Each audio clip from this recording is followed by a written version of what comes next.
Assalamualaikum warahmatullahi wabarakatuh. Saya Alfa Farah, dosen Mikroekonomika 2, Departemen Ilmu Ekonomi dan Studi Pembangunan Universitas Diponegoro. Dalam video sebelumnya, kita sudah belajar dasar-dasar non-cooperative games untuk permainan statis ya dengan informasi sempurna. Nah, di video kali ini yang akan kita lakukan adalah kita akan mengaplikasikan apa yang sudah kita pelajari untuk memahami perilaku oligopoli. Ya. Ada yang ingat apa karakteristik utama oligopoli? Ya. Pasar oligopoli ini secara sederhana ya, bisa didefinisikan sebagai pasar di mana jumlah perusahaan yang ada di dalamnya sedikit, few firms. Karena sedikit, maka perusahaan itu bisa melakukan interaksi yang sifatnya strategis, atau di sini saya tulis strategic interaction.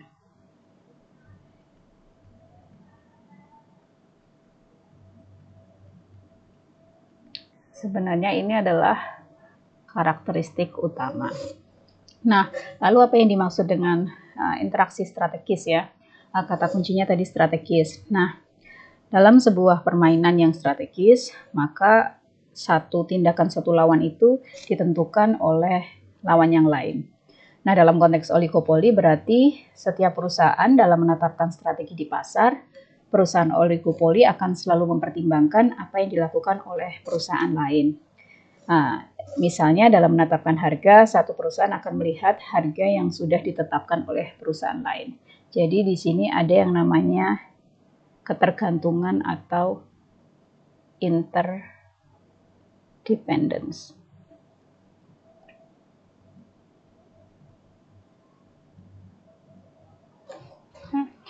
Kalau dalam monopoli ya, kita bisa dengan mudah menjelaskan kira-kira equilibriumnya akan seperti apa.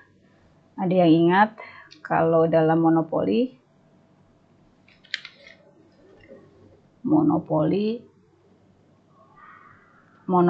akan memilih harga dan produksi tentu yang memaksimalkan profit, yaitu ketika harga dan kuantitas pada saat MC sama dengan MR.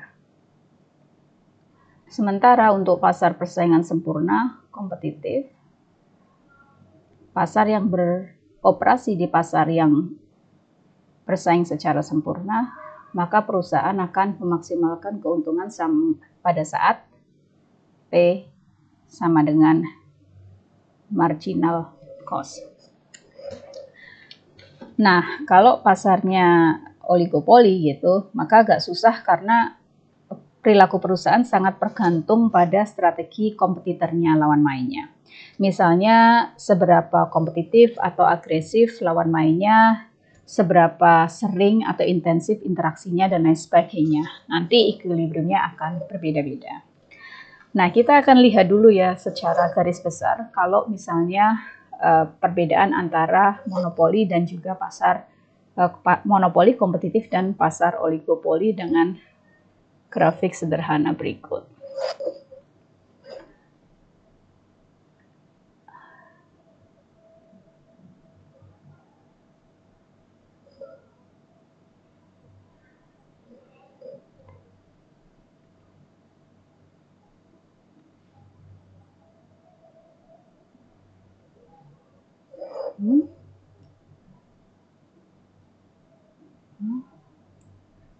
Kemudian saya asumsikan kurva demand-nya adalah downward sloping seperti ini. Ini adalah kurva demand. Fungsi dari P tentu saja. Dan saya juga akan gambarkan kurva marginal revenue di sini. Marginal revenue. Kemudian misalkan lagi kita asumsikan marginal cost-nya sifatnya adalah konstan. Saya bisa kasih tarik garis lurus di sini. Ini adalah marginal cost Nah, oke. Perusahaan yang bergerak beroperasi di pasar persaingan sempurna, maka dia akan menetapkan harga pada saat marginal cost sama dengan marginal revenue. Jadi ini bisa kita gambarkan sebagai berikut.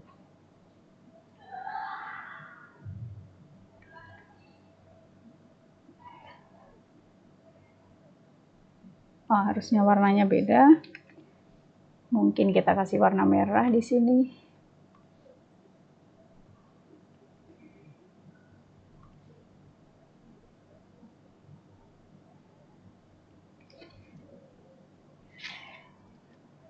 Oke. Kurang pas ya. Saya titik-titik aja deh. Ini ke bawah. Di sini adalah P sama dengan MC ya. P sama dengan MC. Maka di sini adalah harga untuk pasar persaingan sempurna, PC. Sementara itu untuk monopoli akan bergerak pada saat MC sama dengan MR, berarti ada di sini. Saya akan tulis garis-garisnya di sini. Berarti ini adalah harga monopoli, P monopoli. Tentu berarti di sini adalah key monopoli dan di sini adalah P pasar kompetitif. Nah, jadi ada dua kondisi yang memungkinkan ya, kondisi A di sini dan kondisi B. Nah, oligopoli nanti akan berada di antara harga kompetitif dan harga monopoli. Misalnya di dalam kondisi B ini kondisinya adalah kartel. Jadi meskipun jumlah perusahaannya sedikit, perusahaan-perusahaan oligopoli itu bisa membentuk suatu kartel dan menyepakati harga sehingga mereka bisa menentukan harga setinggi harga monopoli ya. Kemudian pada saat yang bersamaan bisa jadi juga perusahaan oligopoli tersebut berakhir di poin A, misalnya ini pada saat persaingan harganya sangat ketat. Saingan harga sangat ketat sehingga harganya itu jatuh sampai harga sama dengan marginal cost. Nah, kalau Anda lihat di poin A ini tentu total welfare paling tinggi karena tidak ada dead weight loss ya. Kemudian ya total welfare kalau Anda ingat penjumlahan dari consumer surplus dan juga producer surplus. Nah, kalau Anda lihat pada saat harga yang ditetapkan oleh perusahaan oligopoli yang membentuk kartel adalah sama dengan harga yang ditetapkan oleh seolah-olah sebagai seorang monopolis, maka welfare-nya adalah paling rendah karena kalau Anda lihat di sini ada yang namanya dead weight loss ya. Sementara oligopoli nanti akan berada di tengah-tengah B dan A ya. Meskipun tadi bisa berada di B kalau membentuk kartel dan bisa pula berada di A pada saat persaingannya sangat ketat. Nah, karena tadi saya katakan bahwa keseimbangan oligopoli ini sangat tergantung bagaimana kondisi pasar, maka di dalam video ini kita akan spesifik membahas 3 model yang paling klasik dari pasar oligopoli. Ya, 3 model tersebut adalah yang pertama 3 model. Yang pertama adalah Betrang competition, oligopoli, Betrang competition,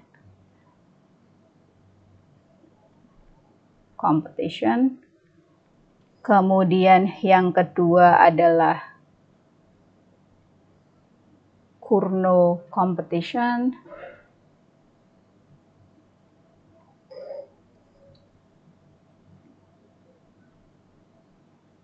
dan yang terakhir kita akan bicara Hotelling competitions. Ingat, ini semua adalah game yang sifatnya adalah simultaneous, kemudian non-cooperatives, dan juga informasinya sempurna, simultaneous atau static,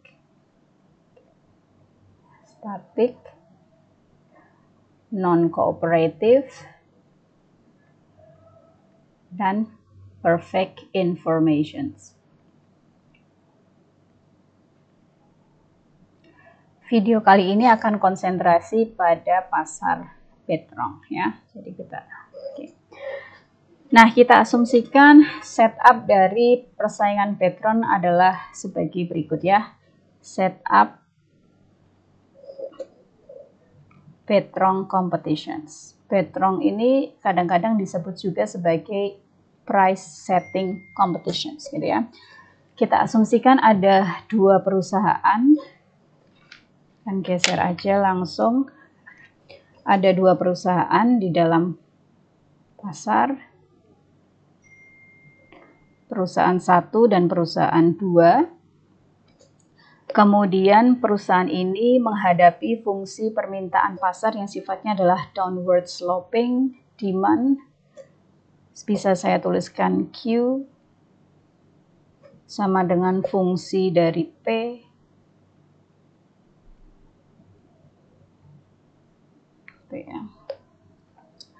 kemudian, atau biar tidak bingung, demand aja ya, DP, fungsi DP untuk membedakan dengan supply,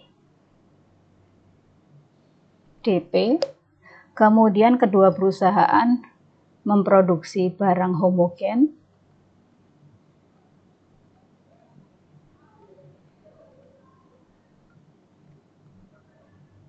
produk. Kemudian mereka strateginya adalah, ini sudah ada pemain ya, dan setupnya kita perlu menentukan strategi. Strategi perusahaan ini adalah bersaing dalam harga strategi.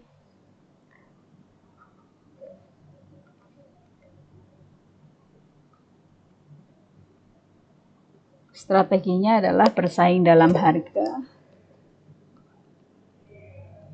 price competition, dan masing-masing perusahaan bisa menetapkan harga berapapun dan harganya tentu di antara misalnya 0,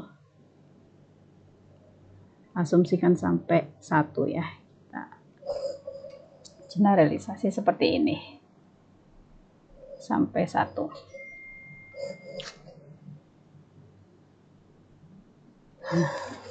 Kemudian kita asumsikan kedua perusahaan identik sehingga mereka memiliki struktur ongkos yang sama, berarti MC1 sama dengan MC2.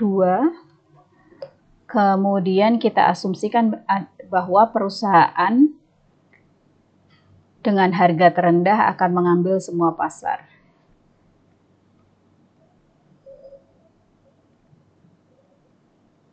Terendah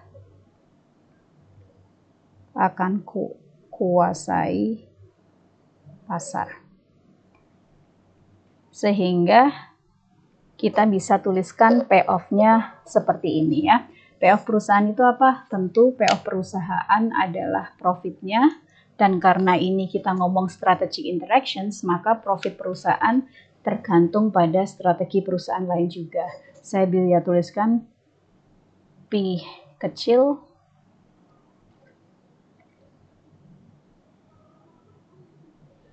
tergantung dari harga yang ditetapkan oleh perusahaan itu sendiri dan harga yang ditetapkan oleh perusahaan lawannya.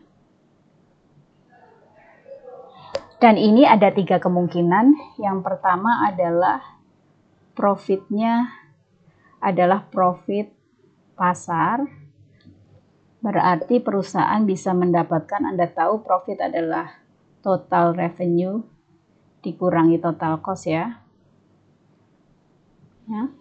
Karena dia menguasai semua pasar, berarti DP yaitu kuantitas pasar. Ini terjadi jika harga yang ditetapkan oleh perusahaan I kurang dari yang ditetapkan oleh perusahaan kompetitor. Kemungkinan kedua adalah mereka membagi pasar sama besarnya. Berarti output pasarnya, demand pasarnya, DPI, kita bagi 2. Dan ini terjadi jika harga perusahaan 1 sama dengan harga perusahaan 2. minus 1. Dan yang terakhir bisa jadi perusahaan tidak mendapatkan keuntungan apa-apa atau 0 karena perusahaan tersebut PI menetapkan harga yang lebih besar dari perusahaan kompetitornya. Nah, lalu strategi harga apa yang kira-kira akan diambil oleh masing-masing perusahaan? Sebelum kita ke sana, saya mau mengingatkan dulu ya, kita sudah mengekstraksi komponen-komponen utama dari sebuah permainan ya, yaitu apa? Ketiga komponen utamanya ada pemain, sudah, kita butuh strategi juga sudah, dan yang terakhir adalah payoff. Payoff-nya dalam bentuk profit. Nah, untuk mendapatkan prediksi mengenai perilaku yang akan dilakukan oligopoli, karena ini adalah permainannya simultaneous, kemudian non-cooperative, dan juga informasinya sempurna, kita akan menggunakan Nash equilibrium.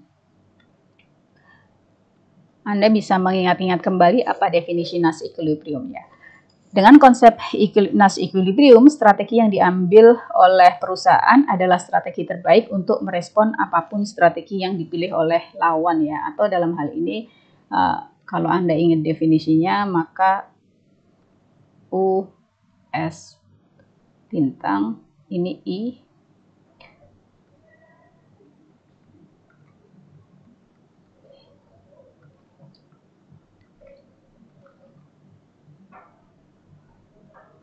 selalu lebih besar dari UI, strategi lainnya.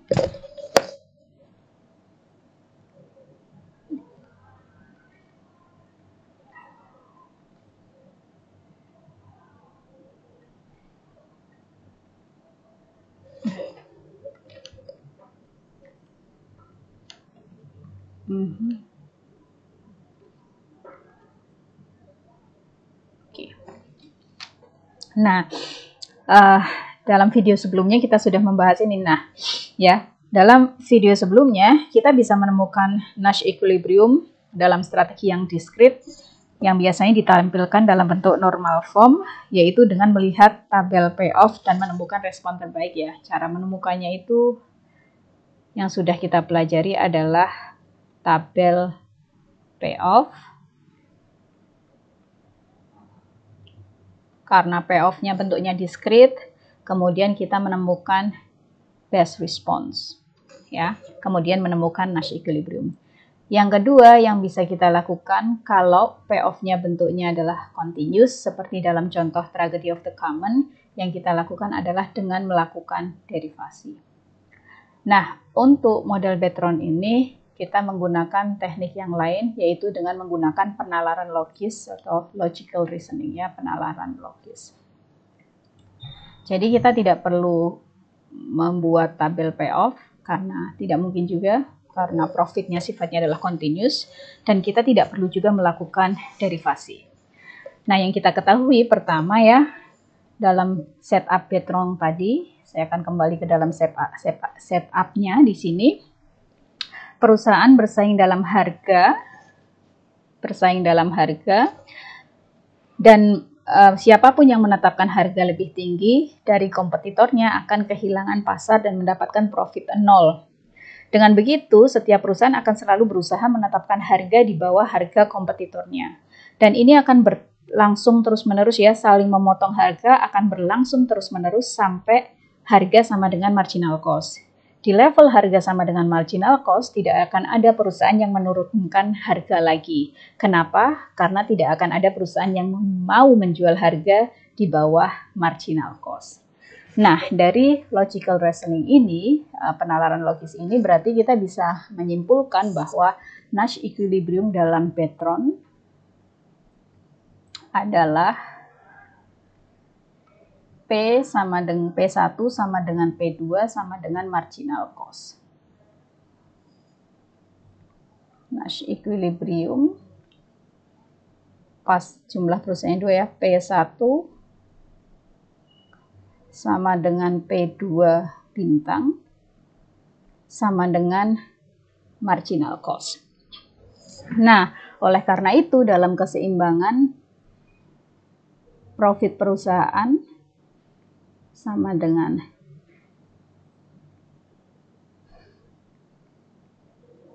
nol.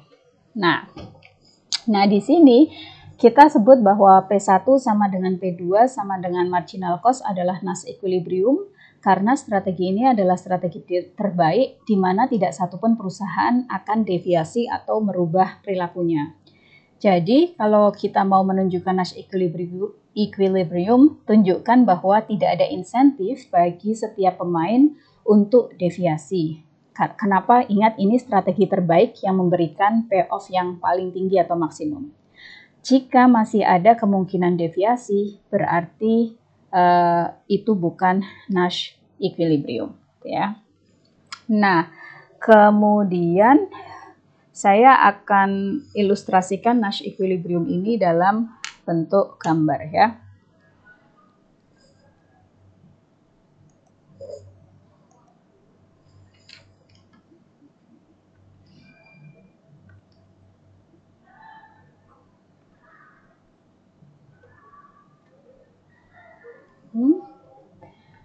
Kemudian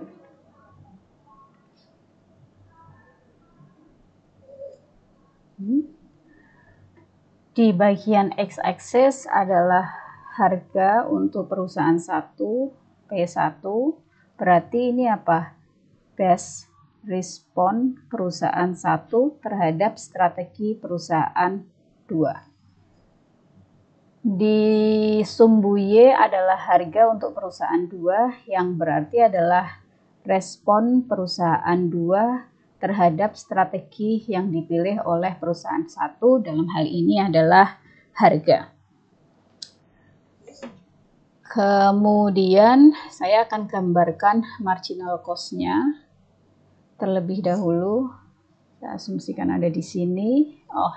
Sebelum ke sana mungkin lebih baik saya menggambarkan garis 45 derajat yang membagi sudut 90 derajat ini menjadi masing-masing 45 derajat. Aja sama. Sebentar.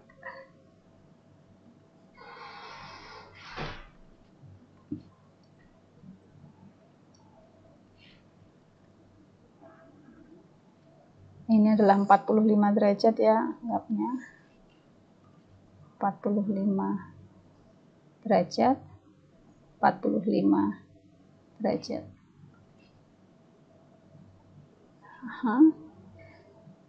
Mungkin dibuat putus-putus saja.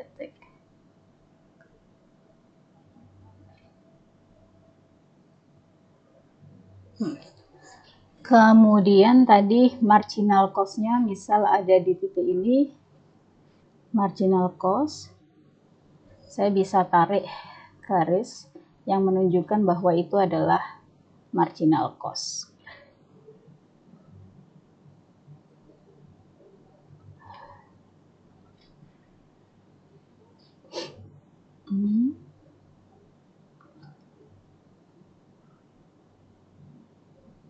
Kurang pas apa ya?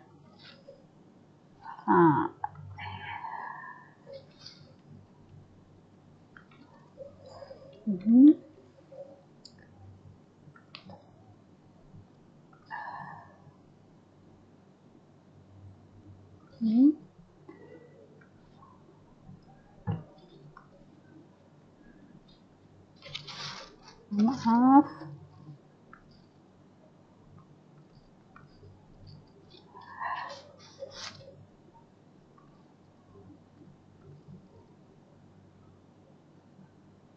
Salah nih.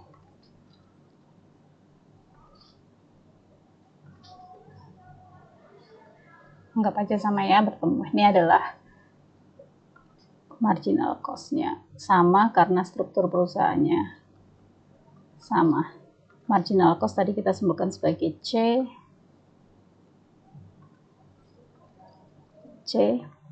ini 0. Nah, best respon perusahaan yang pertama saya gambarkan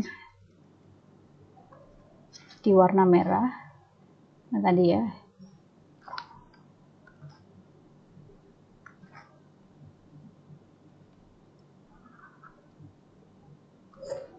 Oke. Sementara best respon untuk perusahaan 2 akan saya gambarkan warna hijau. Jadi saya kasih di sini hijau biar Anda paham ya, best responnya hijau. Sementara untuk perusahaan 1 best responnya adalah merah. Dan saya bisa tulis lagi di sini BR1 dan ini adalah BR2. Anda mungkin bertanya logikanya bagaimana? Logikanya adalah seperti ini. Ingat kita punya garis 45 derajat di sini yang menginformasikan bahwa kedua perusahaan menetapkan harga yang sama. Nah, kalau misalnya kita coba lihat bahwa misalnya perusahaan 2 menetapkan harga sebesar P2 aksen misal, yang harga ini di atas harga marginal cost. Perusahaan 1 akan menetapkan harga yang lebih rendah. Ya, P1 aksen di sini. Bagaimana tahu lebih rendah? Karena dia lebih rendah dari harga yang sesuai dengan garis 45 derajat. Anda bisa ilustrasikan dulu juga untuk perusahaan yang kedua ya, untuk memahami best response function-nya. Nah, kemudian ini kalau tadi jumlah perusahaannya berapa? 2. Nah, bagaimana jika jumlah perusahaannya banyak ya? Tadi kalau jumlah perusahaannya banyak, misalnya adalah perusahaan jumlahnya N, dan N lebih besar daripada 2. Kalau kita pikirkan lagi, tetap akan sama. Ya, Nash equilibriumnya juga harga semua perusahaan akan sama dan itu akan sama dengan marginal cost. Jadi P1 akan sama dengan P2, akan sama dengan P3, akan sama dengan PN, dan akan sama dengan marginal cost-nya. Untuk N perusahaan ya. Saya belum stabilo tadi yang untuk 2 perusahaan, ini adalah Nash equilibriumnya. Nah, jadi kalau kita lihat sejauh ini ya, agak sedikit counterintuitif ya. Yang kita pelajari dari Betron ini adalah perusahaan oligopoli, tetapi equilibriumnya sama dengan equilibrium pasar persaingan sempurna, yaitu mereka menetapkan harga sama dengan marginal cost ya. Jadi bisa kita tuliskan di sini bahwa equilibrium Betron equilibrium Nash equilibrium dalam kondisi pasarnya identik, perusahaannya identik adalah marginal cost pricing. Karena kedua perusahaan menetapkan harga sama dengan marginal cost. Nah, karena sangat counterintuitif ya, maksudnya perusahaannya adalah oligopoli, setiap perusahaan seharusnya punya kekuatan tertentu untuk menentukan harga, tetapi yang terjadi justru harga ditetapkan sama dengan marginal cost. Nah, ini yang kita sebut sebagai paradoks, harusnya bisa menetapkan di atas marginal cost, tetapi faktanya, secara teori setidaknya mereka menetapkan sesuai dengan marginal cost. Maka kita sebut sebagai Betron paradox.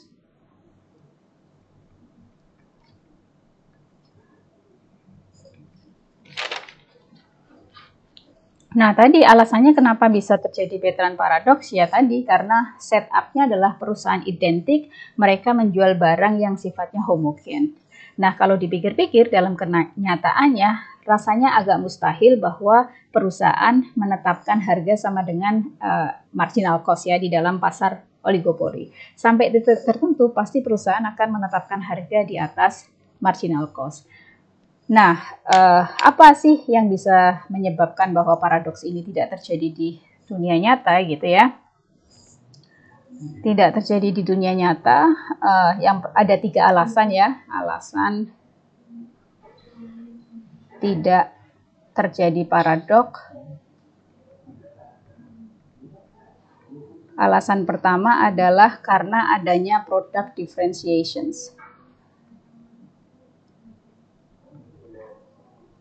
Yang kedua adalah karena adanya capacity constraint ya. Product differentiation jelas lah ya, produknya tidak homogeneous.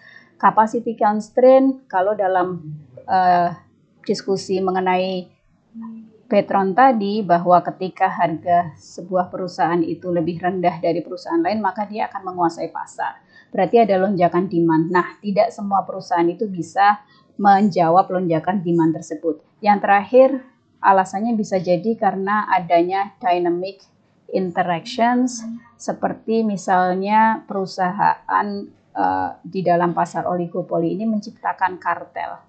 Di awal kuliah ini tadi kita sudah tunjukkan ya, ada kemungkinan pasar oligopoli, perusahaan-perusahaan yang bergerak di pasar oligopoli melakukan kolusi gitu ya, kolusi membentuk kartel sehingga bisa mengecas harga setinggi harga dalam pasar monopoli.